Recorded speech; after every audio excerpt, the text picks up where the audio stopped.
પગાર લેતા ભ્રષ્ટ અધિકારીઓ તાત્કાલિકપણે પોતાની પદ ઉપરથી દૂર થાય અને કમલમમાં જઈને ખેસ પહેરી આવે।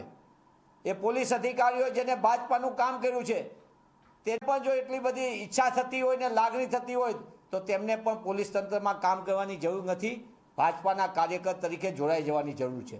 ત્યારે પુનઃ હું આ ભાજપાના નેતાના પુત્રના વિજય ભાંભોર જે પોતે મોબાઈલ નંબર પણ આપે છે કે બીજા બૂથમાં પણ તમારે સેવા લેવી હોય તો લ્યો, 3 વખત મોબાઈલ નંબર આપે, અમારું કોઈ કાંઈ બગાડી નથી શકવાનું, આવી ડંફાસો મારે છે, અપશબ્દનો પ્રયોગ કરે છે અને ડર ને ભયનું વાતાવરણ બૂથની અંદર કરે છે પોલિંગમાં। ત્યારે કોંગ્રેસ પક્ષ તરીકે અમે માંગ કરીએ છીએ કે તાત્કાલિક રીપોલિંગ આપવામાં આવે। માત્ર આ બૂથ પૂરતું નહીં, એ જિલ્લા પંચાયત ગોઠીબની જે સમગ્ર સીટ ઉપર છે ત્યાં અનેક જગ્યાએ આ પ્રકારની ફરિયાદો મળી છે।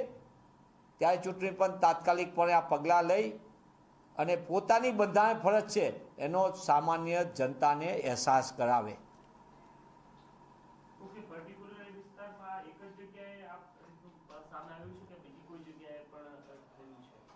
ભાજપાના નેતા પુત્રે પોતે લાઈવ સ્ટ્રીમિંગ કરીને વિડીયો મૂકીને એને ચૂંટણી પંચે લાઈવ સ્ટ્રીમિંગની વાતો કરતી હતી, એ કાગળ ઉપર હતી। આને તો લાઈવ સ્ટ્રીમિંગ કરીને કહી દીધું કે બૂથ કેપ્ચરિંગ આવી રીતે થાય, અમે આ કરતું તો કરી રહ્યા છીએ, અમારું કોઈ કાંઈ બગાડી નહીં શકે।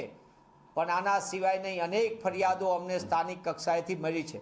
અમારા ઉમેદવાર લોકપ્રિય ડૉક્ટર પ્રભાબેન તાવિયા ને જબરજસ્ત જનસમર્થન જન આશીર્વાદ મળી રહ્યા હતા, ત્યારે દાહોદ બેઠક ઉપર ગભરાઈ ડરી ગયેલી ભાજપાએ અસામાજિક તત્વો ત્યાંના સ્થાનિક તંત્રનો સદંતર દુરુપયોગ કર્યો છે અને એનો દુરુપયોગના ભાગનો આ એક જીવતો જાગતો પુરાવો છે।